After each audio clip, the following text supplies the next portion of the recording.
اما انا بقى عملت لكم تجميعة فيديوهات لاخطر واشهر اعلانات اتعملت علشان منتخب مصر في كاس العالم 2026. المركز الثالث هديه لشركة اتصالات. مرموش ما عملش اي حاجة غير ان هو كان بيكلم صحابه وسألهم سؤال كلنا ممكن بنسأله لما احنا بنبقى مسافرين بره مصر. مش عايزين حاجة من هنا؟ بس وعينك ما تشوف الا النور. هات لنا وياك كل اللي نفسنا فيه، هات لنا وياك من اللي اتفقنا عليه، هات لنا وياك اكتر من اللي بتحلم بيه، وارجع لنا هنا وسطنا كلنا نتشرف بيه. هاتلي جون كده من اللي ما جاشي، واحدة أرض ومعاك عالماشي، هاتلي مكسب يبقى البكري، حسك عينك ترجع بدري، هاتلي ذكرى تعيش لي بكرة وبعده يمكن تبقى دليل، هاتلنا طرق ليه، هاتلنا وياك أكتر من اللي بتحلم بيه،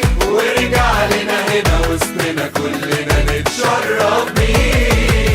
يلا معلش هو اللي جابه لنفسه، بعد كده بقى هات اللي تلاقيه قدامك. المركز الثاني وهو لشركة فودافون بتاع محمد صلاح ومصطفى غريب، وفي كمية قلش، بس مش أي نوع من القلش، قلش بستايل فرعوني.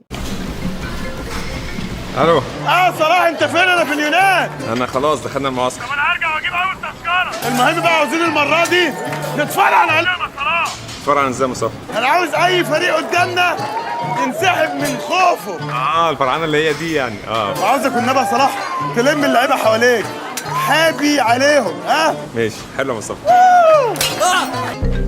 يا مصطفى احنا لازم نوريهم وش رمسيس الثاني. مصطفى تعرف ان انا في معسكر؟ قلت لك عاوز نقدم كوره الاجانب اول ما يشوفوها يقولوا وات از ذيس. مش حلو يا مصطفى والله. ايوه يا مصطفى، عاوزين بعد اي ماتش نكسبه ننزل باغنيه لف بينا يا موميا. خلاص ماشي يا مصطفى. هروح اشوف من قرع الباب واجيلك. خلاص بقى يا مصطفى بقى. عاوزين نكسب ماتشين بس. شفت طيبه بالشكل ده. بس مصطفى ارجوك اخر حاجه معلش ايوه يا مصطفى. انت كده بره المنافسه يا مصطفى والنبي، يعني ما ينفعش حد يقارنك بحد. عايزك تركز في التمرينات وتلعب السهل ابو سمبل منه يعني. ايوه يا مصطفى. حضورنا لازم يبقى قوي، احنا عاوزين نسيب اثر. اثر؟ تعال انت مين انت؟ ايه حكايه الاثر دي؟ حضرتك يا محمد جايبين بقالنا سنين بس الفراعنه راجعين، هنتفرعن على الكوره. عجبني هنتفرعن على الكورة، بتديني انطباع الفزلكة المصرية بتاعتنا واحنا على الله حكايتنا. والمركز الأول هو مش إعلان، هو كامبين كاملة، 3 إعلانات واللي عاملاهم شركة أورنج بتوع 3 لعيبة، وفكرتها صايعة جدا ومصرية وحلوة قوي. حسين مستنياك في فرح ليلى ما تنساش. مش هقدر والله يا طنط، اكون لسه في امريكا.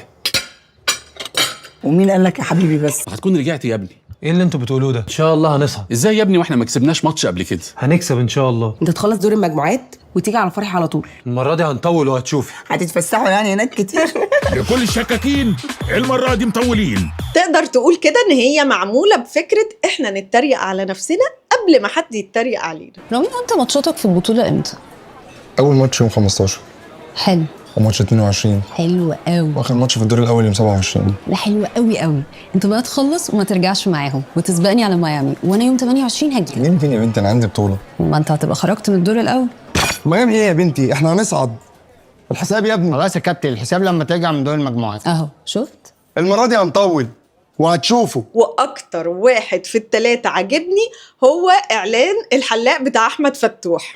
نعيم انا كابتني، هتنور التلفزيون حبيبي يا ابراهيم، بس قصر لي الجناب شويه. انا ظبطتها لك على دور المجموعات بالظبط، ولما ترجع من امريكا نبقى نحلق تاني. مجموعات ايه يا ابني؟ احنا رايحين على سعود. سعودي يا كابتن؟ قصدك على سعود الطياره يا كابتن؟ خليك في حالك. ما انا ظبطتها لك يا كابتن على 10 ايام اهو، ولما تنزل من الطياره هتلاقيني مستنيك بالمكنه وزوه على طول. ما تهزرش يا ابراهيم. خلاص يا ابراهيم، احلق له 0 يمكن نوصل للنهائي. وفاء يا جماعه، المره دي هنطول وهتشوف. لكل الشكاكين المره دي مطولين. استنوا بقى فيديو تاني هعمل لكم فيه أسوأ إعلانات منتخب مصر لكاس العالم 2026.